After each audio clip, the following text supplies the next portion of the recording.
IDEM TV inicia amb aquesta un seguit d'entrevistes als diferents grups LGTB que hi ha al nostre país. L'objectiu és visibilitzar les seves accions i també la diversitat del moviment LGTB.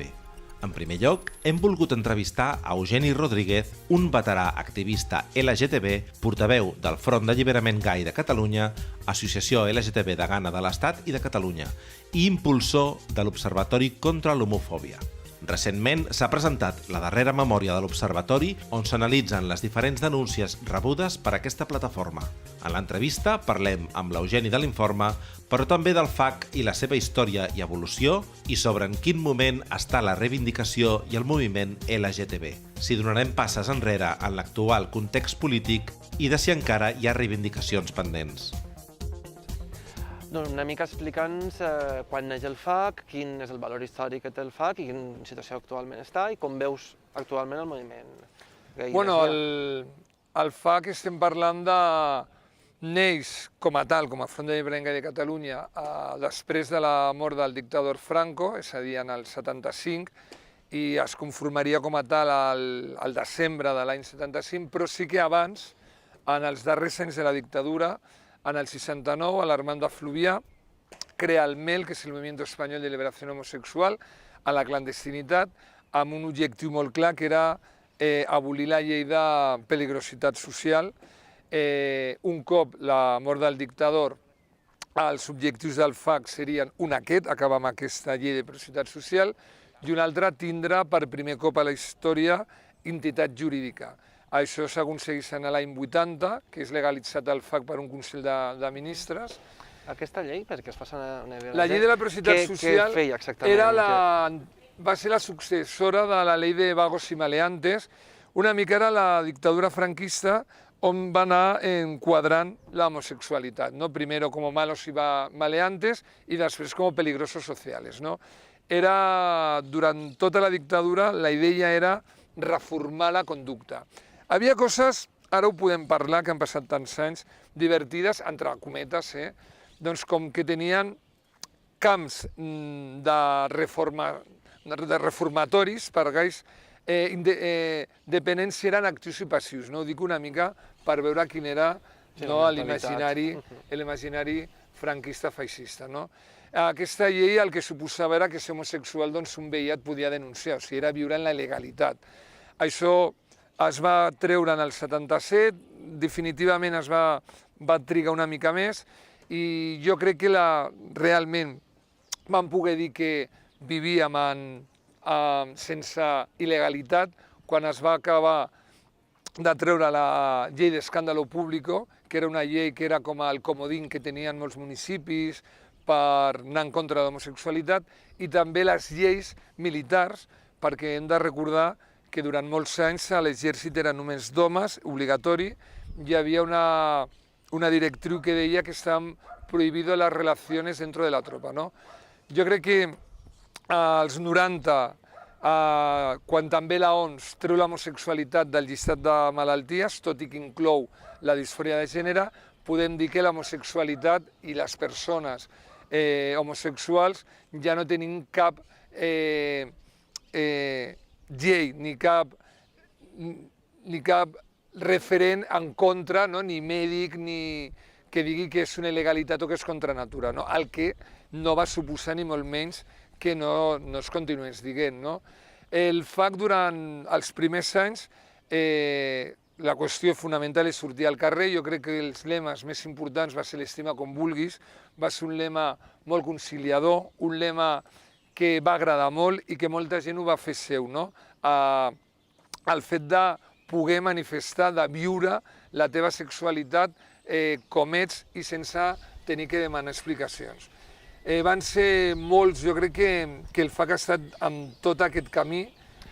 Tinc que entendre una cosa, va ser la primera associació gai? Va ser la primera associació. Va ser legalitzada, això té un valor històric. La primera associació que es va conformar com a tal i la primera que va ser legalitzada. El FAC, durant els primers anys, 75, 76, 77, va intentar formar a nivell de països catalans, va fer el FAC Illes Balears, el FAC València, però també va donar l'impuls, per exemple, per crear l'EGAM.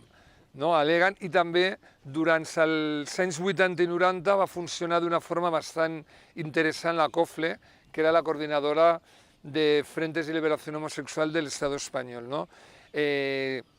Tot això va tindre diferents dimensions, jo crec que la més important va ser el 86, que hi ha un canvi amb el SIDA al FAC, és el temps de la SIDA, no? Amb tot el que va representar, no? Una malaltia que ens va caure d'una forma molt aclaparadora, ens moria la gent i no sabien què estava passant, i jo crec que va haver-hi dues línies que jo crec que, vist amb la perspectiva d'ara, van ser importants, perquè una també era, jo crec que va ser un tema generacional, no? Gent que s'estaven morint, veien com a importantíssim doncs, aturar això, i altra gent més jove que no estaven patint d'una forma tan greu aquesta malaltia, van tirar doncs, pel camí de lluitar contra l'homofòbia i també d'intentar fer un model que jo crec que a Catalunya és únic, que és un model que no s'ha quedat enquadrat amb les referències als Estats Units, d'aquesta identitat, no? Que acabes amb un desfile, no? De fumadores de pipa gais, policies gais, bombers gais, no? Sinó una mica més una política d'alliberament, també dins de la perspectiva que és el FAC, no? Que en el seu anagrama ve, no? Que és un triangle en les 4 barres de Catalunya, el FAC també està molt posicionat en un espai i un territori, que és on és Front d'Adherència Gai de Catalunya. D'alguna forma també estem immersos i preocupats per el que és el procés social d'on visquem, no ens dona igual, som gais, però som gais treballadors, actualment estem visquent una situació que a part dels drets i llibertats que volem, també estem afectats doncs, per el tema econòmic, el tema social, el tema nacional, etc. Quina valoració fas de l'evolució en la trajectòria que tens del tema de l'acceptació de l'homosexualitat? Quines visions n'hi ha hagut, molt resumidament, al llarg de la història? I ara mateix hi ha hagut uns darrers anys, diguem, de molts avanços, i ara sembla que pot haver uns anys propers que puguen ser de retrocessos. Jo realment, per una part, crec que podem dir ara, avui, no sé si d'aquí a 3 mesos, podem dir ben alt, però no més clar, que estem en una equiparació a nivell legal formal molt acceptable i molt bona que no tenen la resta d'estats del món. Això no vol dir que hem construït una casa, no? Si fos la casa dels drets i les llibertats, vam construir el sostre, però no tenim ciments. I els ciments és que hi ha tota una manca d'educació a Catalunya i a l'estat espanyol, hi ha tota una influència molt negativa de la moral catòlica que fa que aquesta casa de les llibertats i els drets de les persones LGTB no pugui mantenir-se ferma, doncs perquè tenim milers de problemes, no? El fonamental, un nen, una nena, en 10, 9, 11 anys, no té cap referent, cap imaginari, si és gai, si és un home i vol ser una dona, de com es fa això. L'estan insultant perquè és una tercera persona que t'apunta amb el dit i et diu que eres maricón de merda o que eres un trabolo. Amb això no hem avançat res, i jo crec que aquesta és la gran assignatura pendent. Ara es parla molt, per exemple, de si el PP pot treure o no, en funció del que diu la Constitucional, el matrimoni per a gais i lesbianes. Però, per exemple, sí que ja s'ha tret del temari d'educació per a la ciutadania, tot el tema que abordava el tema de l'homofòbia i tot això. A Andalusia crec que s'ha recuperat. I a Catalunya no l'han tret. A Catalunya no l'han tret perquè les comunitats històriques tenen un tant per cent i a Catalunya hem aconseguit que no ho treguin. Però a part, és curiós perquè la nova assignatura es diu constitucional. No? Sobre tal constitucional. És increïble perquè l'article 14 de la Constitució diu, i és un dels més avançats dels estats del món, que ningú pot ser discriminat per raons de sexe, religió, tal, o qualsevol altra circumstància. No? Jo sí que m'agradaria fer un apunt amb el tema de la gent jove. Jo crec que ha hagut ja no una resignació, sinó com el món ara es veu per les pantalles, i en les pantalles, no? A la finestra d'internet, doncs la possible llibertat és molt ampla, no? Doncs pots accedir a tot un món virtual, però jo crec que això ha fet de ficar-se cap endins. Jo veig el problema de l'espai públic. A l'espai exterior ha hagut un retrocés. Jo crec que hi ha un retrocés amb la voluntat de manifestar-te públicament al carrer, de donar-te un petó, de sortir, de dir-ho. Jo crec que ha hagut un retrocés en el moment que ens hem quedat a les cases, no? Amb aquesta idea tan convergent, que és de portes cap endins, fes el que vulguis, però compte de portes cap enfora. Jo crec que això és un perill molt gran i un dels reptes jo crec que els reptes del moment serien, per un cantó, a l'espai públic no es pot privatitzar, i un altre és que al marge de les... En un moment, a Catalunya s'ha fet una fiscalia, en la qual una fiscalia especial dels delictes d'odi i discriminació, en la que intervenim els grups, hi ha un Consell Municipal, un altre nacional, però el que jo crec que hem de donar un pas és que no ens podem trobar en aquests marcs institucionals, sinó que hem de superar unes diferències que ara, més que diferències, són aportacions des de diferents punts de vista, i trobar, jo crec que estem en el camí de les diferents corrents històriques que hem estat donant-nos les esquenes, d'apropar-nos i crear un marc independent de les institucions on poder treballar els temes més importants, com és l'homofòbia, com és el 28 de juny, com és el tema de la patologització. Jo crec que això seria una porta important que es pot obrir immediatament. Després, d'alguna manera, pel que dius, la visibilitat, una de les reivindicacions que s'han de mantenir, l'autoorganització del moviment. Després, a nivell legal, hi ha alguna altra fita que tingueu que penseu? A nivell legal, la més important és una llei contra l'homofòbia. Estem al Parlament de Catalunya. El Parlament de Catalunya la llei la té, perquè aquesta llei es va parlar, es va consensuar en tot el moviment. No es va arribar, perquè es va dissoldre el Parlament de Catalunya, no es va poder aprovar. I ara nosaltres hem tingut converses amb tots els partits, inclús amb el PP, i ens han dit que hi ha la voluntat manifesta d'iniciativa del PSC de que aquesta llei s'ha de fer. Esquerra, el que ens ha proposat és que ara, aquest mes, al setembre, fer anar tots unes compareixences en el Parlament, a la Comissió d'Igualtat, perquè es plasmi realment que el conjunt del moviment LGTB de Catalunya vol aquesta llei. Estaríem en aquest procés i... I en què consistiria la llei? Què és el que desplegaria? Quins àmbits? La llei seria una llei com, per exemple, hi ha la llei que tenen en contra de la violència de les dones, no? És a dir, no tota l'homofòbia és penal, és a dir, no tots els problemes que tenim és que ens donem un petó i ens agredeixin. Què passa a les administracions? Què passa quan un llibre parla en contra de l'homosexualitat? Què passa quan un manual diu encara que la homosexualitat és una patologia? Què passa quan tu vas a llogar un pis i et diuen que perquè són dos nois no el poden llogar? Què passa en el món laboral? Què passa quan et vas a fer la prova de la sida i et pregunten per la teva opció sexual? Què passa amb els nois i noies amb edat escolar que són gais o lesbianes, que estan patint una agressió? Quina responsabilitat dels professors? Tenen una responsabilitat?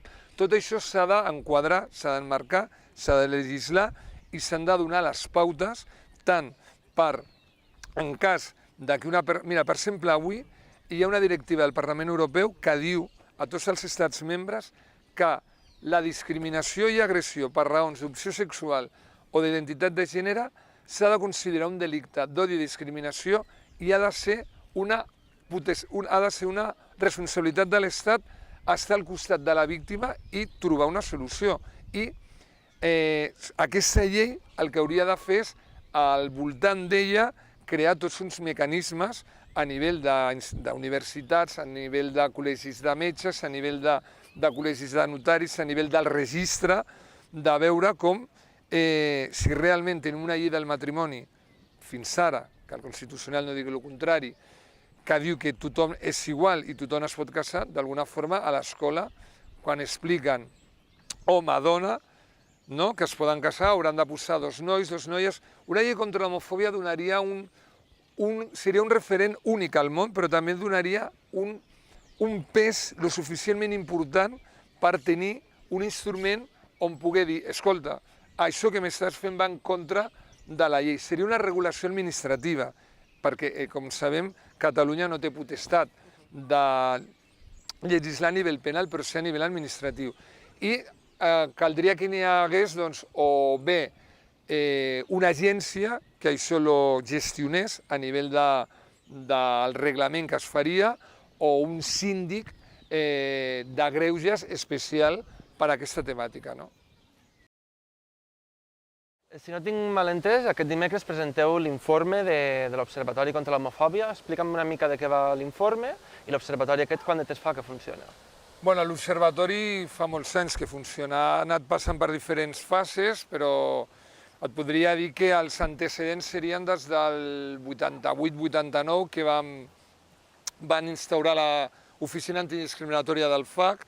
Va ser en els temps que dos nois de Taradell, al costat de Vic, volien casar-se, que això no ho coneix molta gent, però va ser el primer cop a la història de Catalunya i de l'estat espanyol que dos nois van voler casar-se, i ja van començar a treballar el tema de la discriminació, i de forma gran, arrel de l'assassinat de la transsexual Sònia, aquí que estem al costat de la Glorieta, és quan van veure la necessitat de tindre un mecanisme que treballés exclusivament el tema de les agressions i les discriminacions. Què va suposar aquest esdeveniment? El tema de la Sònia va significar, jo crec que va ser el primer cop que a Catalunya ja no estàvem parlant de mariquita de mierda o de si els homosexuals podien tindre una associació, si havien de tindre més espais. No, estàvem parlant d'un assassinat.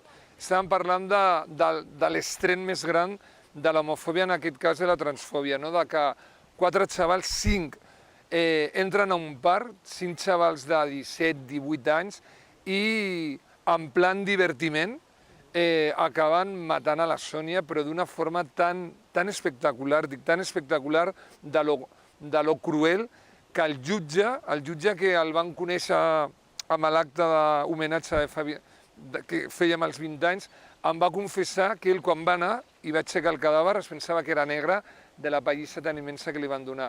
Això va haver-hi un abans i un després, perquè realment la societat catalana havia de reaccionar. O sigui, l'homofòbia i la transfòbia tenien cara, tenien ulls, i havia mort una persona de mans dels cerebrats, no? Jo crec que això va marcar un moment en el qual el FAC, juntament en l'últim moment, però també amb la coordinadora gai lesbiana, van fer l'acusació popular, van guanyar el judici. Jo crec que va ser molt important perquè van veure que la societat catalana s'havia de manifestar, sí o sí, en contra del que significava la discriminació per raons d'opció sexual o identitat de gènere. Va marcar un abans i un després. I quines iniciatives vau prendre per recordar aquell punt d'inflexió dins de... perquè es recorda aquell punt d'inflexió que va haver en el tema de la lluita contra l'homofòbia? Sí, jo crec que lo de la Sònia, a part que pel FAC és un tema cabdal, per mi personalment és un tema molt important, perquè jo no oblidaré mai. Jo vaig veure...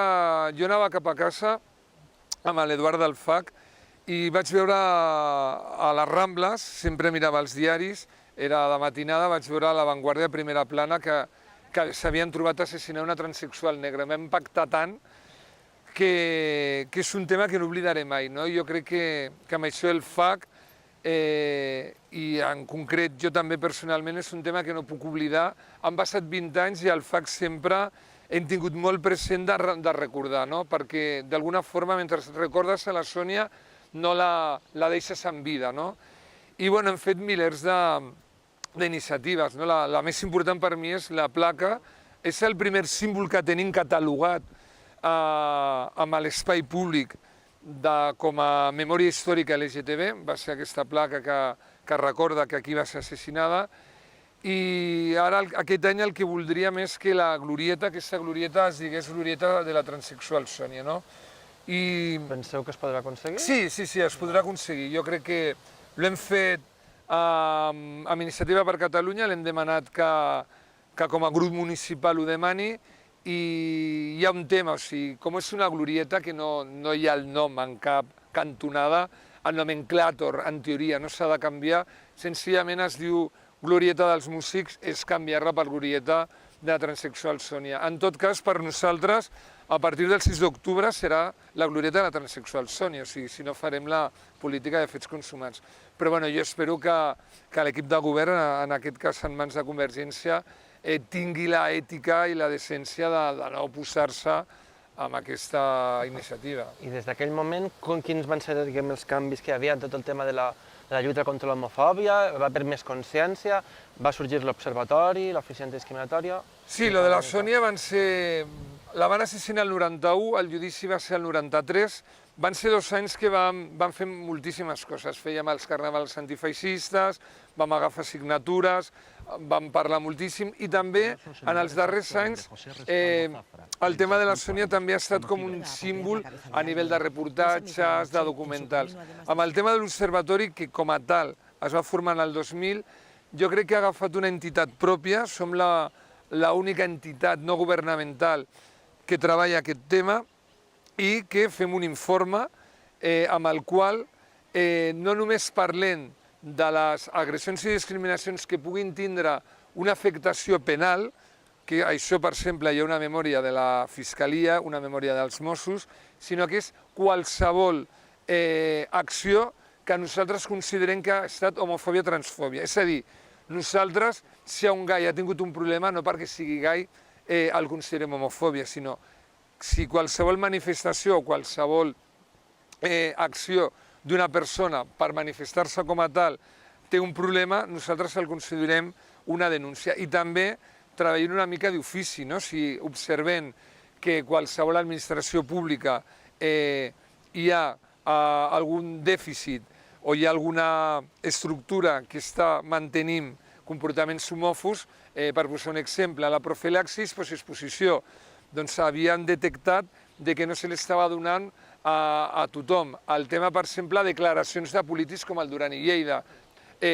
declaracions en directe de la jerarquia de l'Església Catòlica en televisions públiques, no? Per exemple, també temes perquè la gent pugui saber primer com acudir a l'Observatori, si pot fer i quin tipus de perfil de temes laborals, discriminació... Sí, qualsevol persona que hagi patit una discriminació pel fet de ser gai, lesbiana o transexual o per manifestar-se com a tal, és a dir, ha anat a llogar un pis, quan s'han enterat que era gai no li han llogat.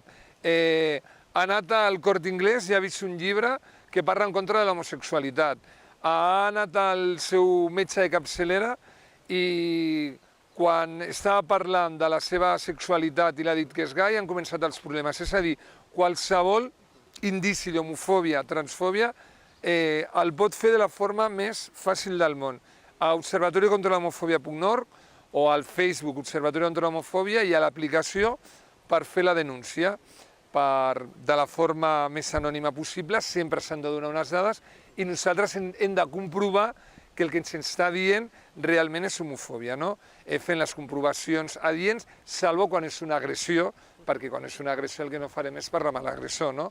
Però amb la resta de fets fem un petit estudi i un cop fet l'estudi que considerem que és un fet homòfob o transfòbob, ens posem en contacte amb la persona i ahir mirem de com engegar les diferents formes que hi ha fins a arribar al final perquè l'homofòbia no sigui impune, no?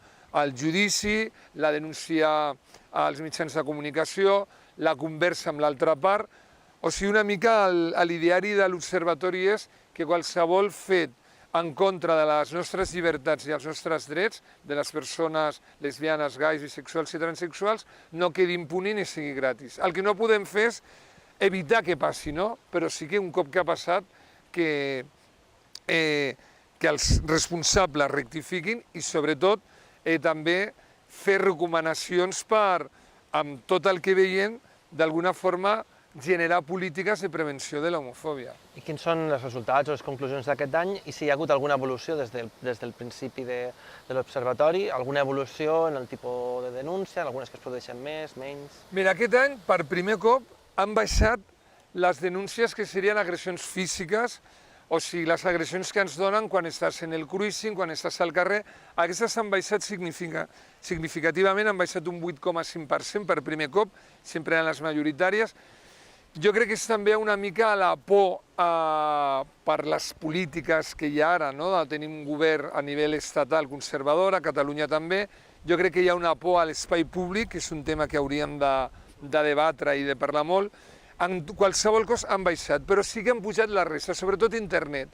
A internet ens trobem que a Facebook hi ha moltes pàgines i molts grups que sense cap mena de problema, et diré un que em ve ara al cap, antihomosexual, doncs fan proclames en contra de l'homosexualitat. Això, clar, a Facebook té una repercussió immensa, no?